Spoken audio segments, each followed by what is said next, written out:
आंसू ला देने वाली कहानी। घर में माँ ही तो एक बोझ होती है। मैं कह रही हूँ ना तुम लोगों से, मुझे खाना नहीं खाना, ले जाओ यह खाना यहाँ से।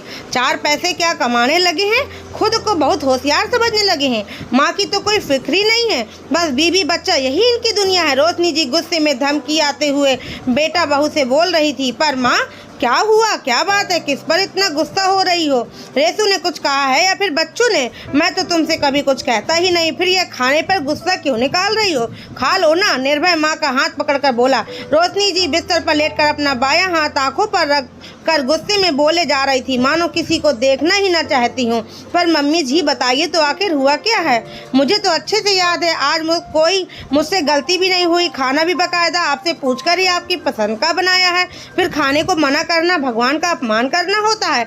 आप ही कहती हैं ना। रेसू भी सास को मनाने के सब दाव आजमा रही थी। बस कह दिया ना, नहीं खाना। अब तुम लोग अपने घर जाने वाले हो तो मेरी परवाह करने की कोई ज़रूरत नहीं है, ना ही इस दिखावे की कि मुझे तुम दोनों कितना मान सम्मान देते हो। रोशनी जी दोनों की तरफ से मुंह फेर करवट बदल ली। दोनों एक दूसरे का मुंह ताकने लगे। हे भगवान, माँ तुम भी किन की बातों में आ गई? चलो पहले उठो, खाना खाओ, फिर सब बताता हूँ। निर्भय माँ को उठाकर बैठा दिया। माँ के हाथों में थाली पकड़ाते हुए निर्भय बोला, पहले यह बताओ, यह बात तुम्हारे मन में किसने बिठाया? कौन है जो तुम्हें ऐसी नसीहत दे रहा है?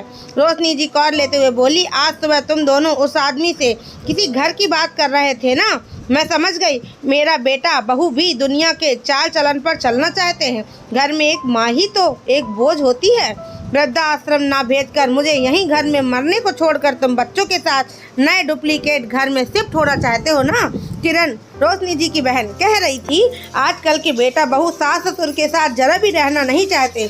मौका मिलते ही अपनी गृहस्थी अलग कर लेते हैं। दीदी तुम भी सावधान रहना, तुम्हारी बहू तो नौकरी भी करती है, देखना कल को तुम्हें पूछेगी तक नहीं, इसलिए अपने लिए सोचना शुरू कर दो।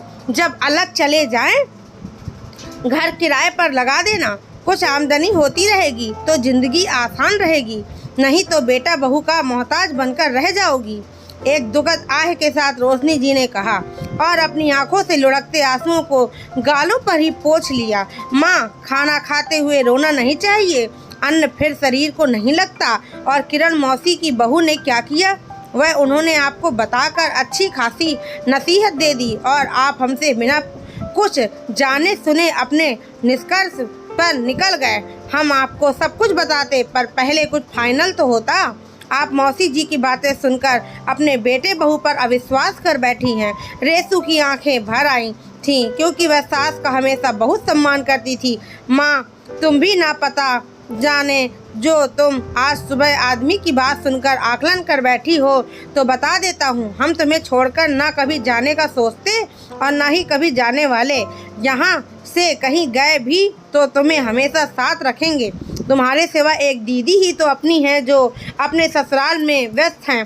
तुम्हारे लिए अब हमें ही सोचना है, और इसमें शादी के 10 साल बाद कोई कोताही की हो तो बताओ। रेसू ने कभी तुम्हारी बात ना सुनी हो तो कहो।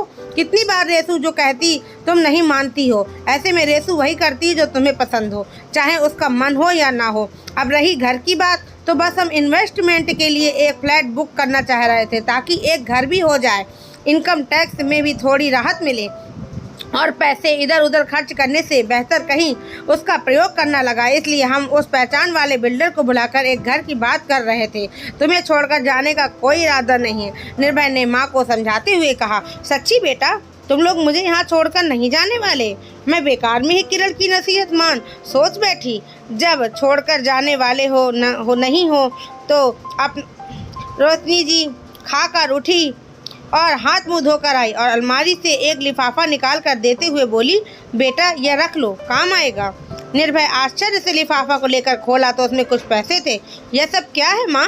पैसे हमें क्यों दे रही हो? यह पैसे तो तुम्हारे हैं ना, मेरी बचत के पैसे जो मुझे और तुम्हारे बाबूजी को पेंशन मिलता उसी से जोड़कर रखती जा रही थी। ले लो बेटा, एक घर कभी ना कभी जरूर काम आएगा। आज तुम्हारे बाबूजी की याद आ गई। यह ज़मीन भी उन्होंने बचत के फलस्वरूप ही लिया था।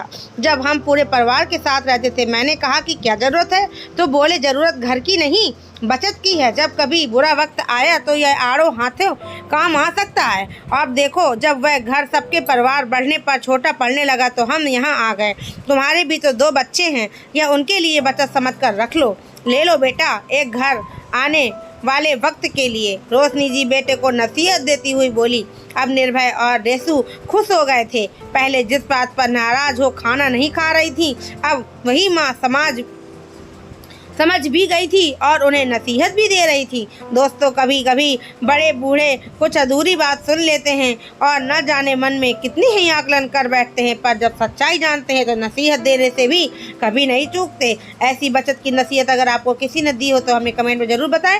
अगर आपको मेरी कहानी थोड़ी सी पसंद है तो प्लीज़ मेरे चैनल को सब्सक्राइब करें, लाइक करें, शेयर करें, कमेंट में बताइए कि आपको मेरी कहानी कैसी लगी। तब तक के लिए जय हिंद, वंदे मातरम।